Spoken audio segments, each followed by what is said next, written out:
rain lovers, this is something for you. Rain on the Roof by Coates Kinney, the third poem. It's a very beautiful poem. Nature lover in the sense where you like the sound of the rain, where you love the rains. How many of you love the rainy season? You love the rainy seasons only for bhajia and hot cup of tea? No? Well, I love them both. So yes, let's go further. Let's know about the poet. So Coates Kinney was an American lawyer, politician, journalist and poet. Throughout all of this, he made the time to write poetry and he had 2 collections published. What were they?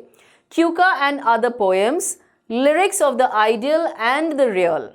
One of his most famous poems, written in 1849, was The Lilting and Haunting the Rain on the Roof. It could be said that this poem established the name of Coates Kinney as a popular poet. Now, this poem actually made him really, really famous. So, let's see what is there in this poem that actually made him so famous. Yeah. So, as always, I am going to first recite the poem to you while you are going to start thinking. You are going to imagine, you are going to think, and you are going to ponder over every word. You're going to think deeply. That's what ponder means. Yeah. So you are going to do that while I recite the poem, and then we shall see how much does your thinking match with the theme of the poem. Yeah. So let's begin. And of course, when we are talking of poems, we are talking of rhyme scheme. So keep a check on the rhyme scheme as well. Yes, figures of speech will come later. So anyways, that will come to you. So let's begin. When the humid shadows hover over all the starry spheres, and the melancholy darkness gently weeps in rainy tears, what a bliss to press the pillow of a cottage chamber bed and lie listening to the patter of the soft rain overhead. Every tinkle on the shingles has an echo in the heart, and 1,000 dreamy fancies into busy being start. And 1,000 recollections weave their air threads into woof as I listen to the patter of the rain upon the roof. Whoa, did you get it? Yes? Come on, let's see how good you were at your thinking. Now in memory comes my mother, as she used in years agone, to regard the darling dreamers ere she left them till the dawn. Oh, I feel her fond look on me as I list to this refrain, which is played upon the shingles by the patter of the rain. Yes, that's where we conclude this beautiful poem. And now, let's see how much did you think? How deep did you go? Rain on the Roof is a thoughtful poem in which the poet expresses his thoughts and the past memories when the rain pours over his house. The memories are both sweet and sad. They ease him as well as make him sad. So what is he trying to do? He is expressing his thoughts and the past memories. So, when it is raining, when you're lying down, when there's nothing to do, I know now you have the mobile, so it doesn't even bother. In fact, you don't even hear the sound of the rain because you're so lost, you're so absorbed in your mobile and in the social media that honestly, you all don't even give it a thought. Do you even actually see the rain falling? Do you see how it is raining? Do you ever see the raindrops? Do you ever hear the sound of the rain? I doubt. But if you don't, start doing it. I'm telling you, it's beautiful. Yeah? So he's saying when it's raining, he's expressing his thoughts and the past memories. He was lying on his pillow and he was thinking of all the past memories that came to him. And the memories were both sweet and sad. There were some very nice memories, something that, brought a lot of, he felt good about them, but there were certain bad memories also which made him sad. They ease him as well as make him sad. When the sky is covered with dark clouds and it starts raining, everybody feels thrilled. You feel good. I know you feel good because no school, right? Is that what you're trying to tell me? I think I get you. I read your mind. The poet also feels thrilled and lies in his cozy bed. Thousands of fancies, thousands of thoughts, imaginations, memories rush through his mind. It is most joyful to enjoy listening the music of the rain on the roof. When it is raining, yes, listen, that's also music by itself. The poet expresses his love for nature. So, what are the poetic devices? The literary devices or the figures of speech? Yes, used in this poem, you have alliteration, where the first letter is repeated, the sound of the first letter, which is generally a consonant. Yes, that is repeated in the same line. Personification, when you have the inanimate things getting the qualities of a human. Those those inanimate things are actually given, they are personified. You have repetition, where words are repeated in the same line, same words in the same line. You have imagery. The author's words create a vivid, you think of it, you use your senses, your eyes, your ears, and you actually create, some imagination in your mind, or maybe a physical sensation. So that's imagery. Onomatopoeia is the sound. So it is a process of creating a word that phonetically imitates, resembles, or suggests the sound that it describes. So pitter patter, that is the sound given to the rain. If I say bow wow or meow, that's onomatopoeia, because you're giving the sound. Okay.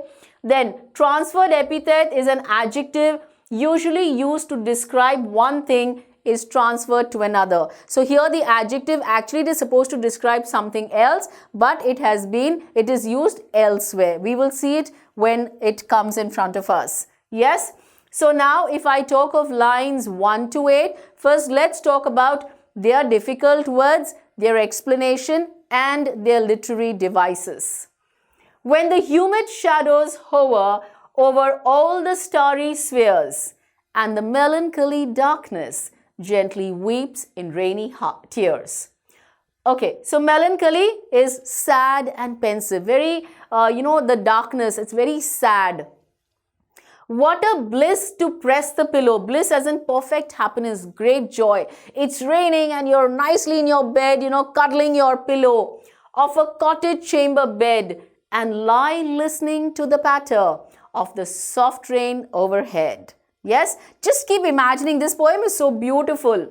So the poet is saying that when the shadows, now shadows means what? The dark clouds, right? The rain clouds in the sky, full of humidity, full of moisture. They are rain clouds. They're carrying rain.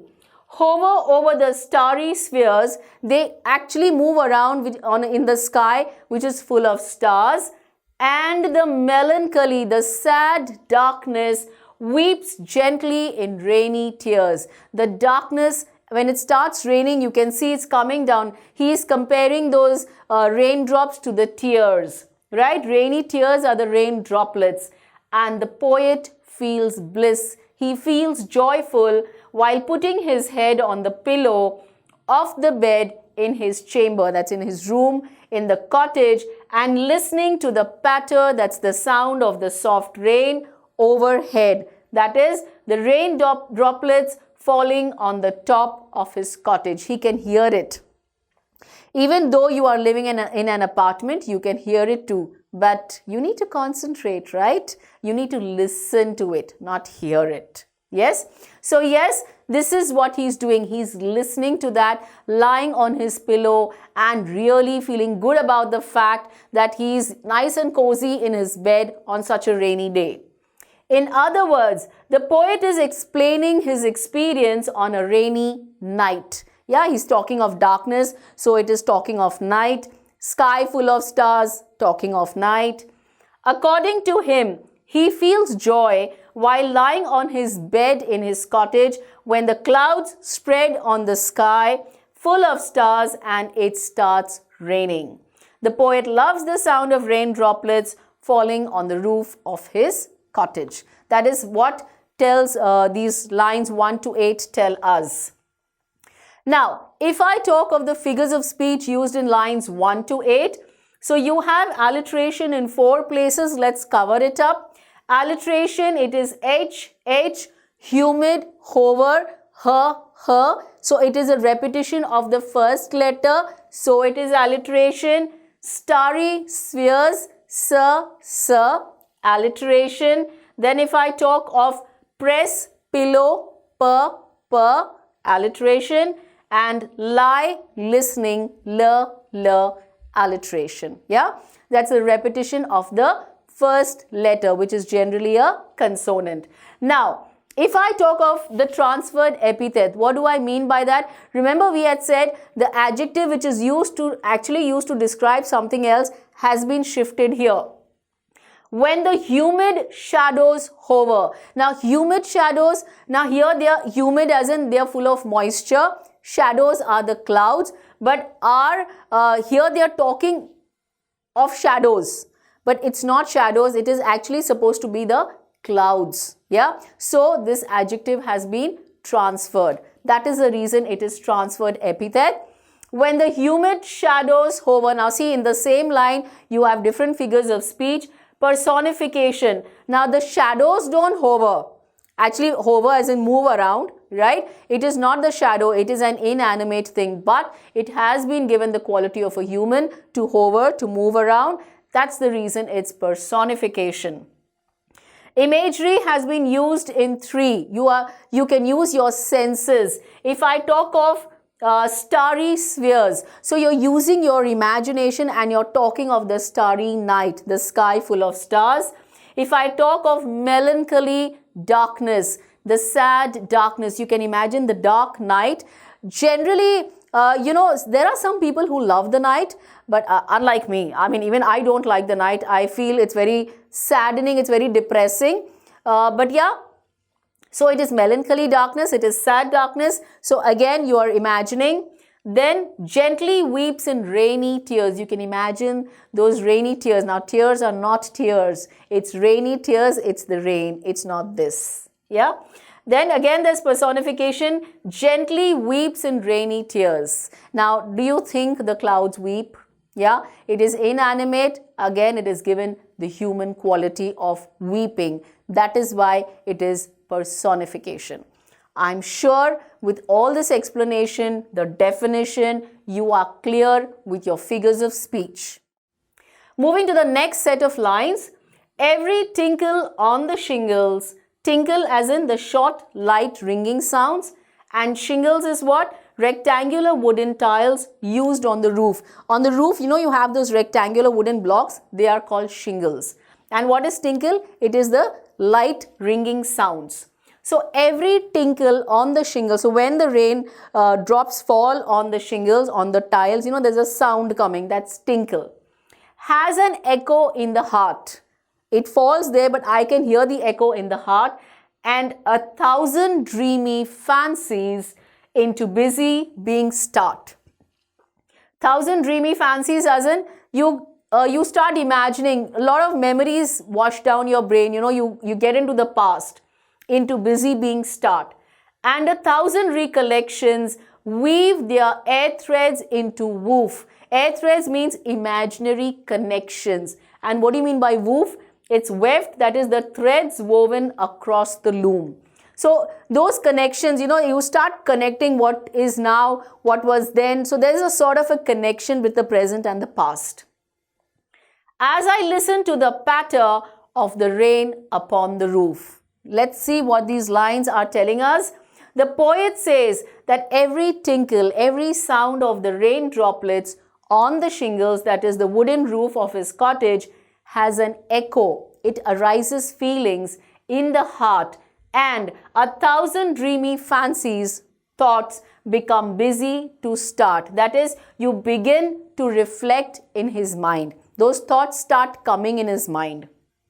In other words, the poet says that when he hears the sound of the rain droplets falling on the wooden roof of his cottage, the poet's heart is filled with hundreds of thoughts and past memories. You know, when you lie down on the bed, you're at leisure. You are, just sitting freely because it's raining and you have nothing to do. So you're just lying down on your bed, and that's where, suddenly you just start thinking of something, because right now you have nothing, you're not concentrating on any work. So your mind just rushes and you get some certain thoughts. In the next line, the poet says that 1,000 recollections, that is the past memories, you recollect. It's very clearly given. Recollect, you give it, the past memories. You think of them again. They weave their air threads into woof. That is, they create new imaginations and memories when he hears the sound of the rain droplets on the roof. So those thoughts, they actually create a new imaginations. There are many new imaginations that come when he is listening to the sound. So again, time for your figures of speech. I think you should read it very well. I should just tell you. Okay, so alliteration is what? Quickly. Yes, it is the repetition of the first letter. So T, tinkle, the, busy, being, b, weave, woof, w, if I say rain, roof, r. Yeah. Now, if I talk of onomatopoeia, I had told you, remember, bow wow and meow, the sound. So tinkle is the sound of the rain. So onomatopoeia is the sound. Personification, it has an echo in the heart. It does not echo, right? The heart has been, here you have given the inanimate your human quality. That's the reason you're personifying it. The sound has an echo.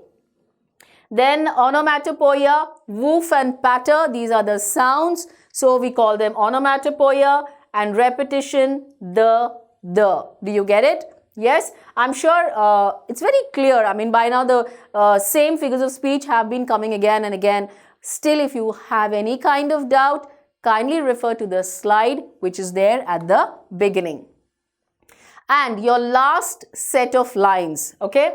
Now in memory comes my mother, as she used in years agone. Agone as an old poetic word for ago, okay? To regard the darling dreamers, ere she left them till the dawn. Ere as an old poetic word for before. So that's how when you write poems, you have certain poetic language. This is how it has been used. Oh, I feel her fond look on me as I list to this refrain. List as an old poetic word for listen. Yeah, list. Refrain, repeated part of song or poem. It is again repeated. Which is played upon the shingles by the patter of the rain. So here you see, this is the music that is played. Talking of your explanation, the poet says that suddenly the memories of his mother come to his mind. Now, while his head is resting on the pillow, there are certain memories that come to his mind, as we already said. Now, whose memories does he get? The memories of his mother. They come to his mind. He begins to see her in the same looks which she had many years ago. He remembers how she used to regard, maybe kiss, her darling dreamers, that is the sleeping children, including the poet, before leaving them for sleeping till dawn, that's till morning. How she used to look at them with love. All her children who used to, sleeping dreamers, the sleeping children. They used to sleep, and then she used to let them sleep till morning. She used to let them have a good night's sleep. She used to look at them with so much of love. Every mother does, doesn't she? In other words, the poet remembers how his mother used to kiss him and his siblings before going to sleep. She would always wish them a real good night. In the next line, the poet exclaims that he feels the way she looked at him. He can feel that look coming. Obviously, right now she's no more. She's already dead. But that's the memory he recalls. She looked at him with love while list to the refrain, that's the repeated sound, which is played upon or produced by the shingles, we know the wooden roof, by the falling of raindrops. That repeated sound of the rain falling on the roof, it's bringing him these thoughts. In other words, the poet who is still listening to the sound of the raindrops falling on the wooden roof of his cottage feels the love of his mother, which he enjoyed long ago. Currently, she is not anymore. She's no more with him. He brings those sweet memories. That's why, you remember he said those memories which were really sweet and sad. Sweet, where the fond look, sad because she is no more with him. Talking of your, wow, so you have 4 alliterations, figures of speech. You have memory, my mother. Then you have darling dreamers, the. You have them till the, t. Then you have to, this, t. That's a repetition of the first consonant. You have imagery, oh, I feel. You can actually feel, you're imagining it. Her fond look, I can feel that. I'm using my senses, I'm imagining she is looking at me with all the love. Fond look. So it is imagery and repetition is the. Yes? So that brings us to the end of such a beautiful poem for all the rain lovers. And now let's conclude it on a very beautiful quote. Here comes the rain again, falling on my head like a memory, falling on my head like a new emotion. Annie Lennox. Rain. It's very beautiful. The next time it starts raining during the rainy season, just watch, just concentrate, listen to the sound, don't hear it, listen to the sound and probably just feel like the poet, see what it brings to you. Does it bring to you a new emotion or, it brings those old memories back to you? Keep your gadgets away and start admiring the nature, concentrate there and enjoy to the best because nature is the most beautiful creation of God. So yes, keep enjoying, keep watching and keep learning.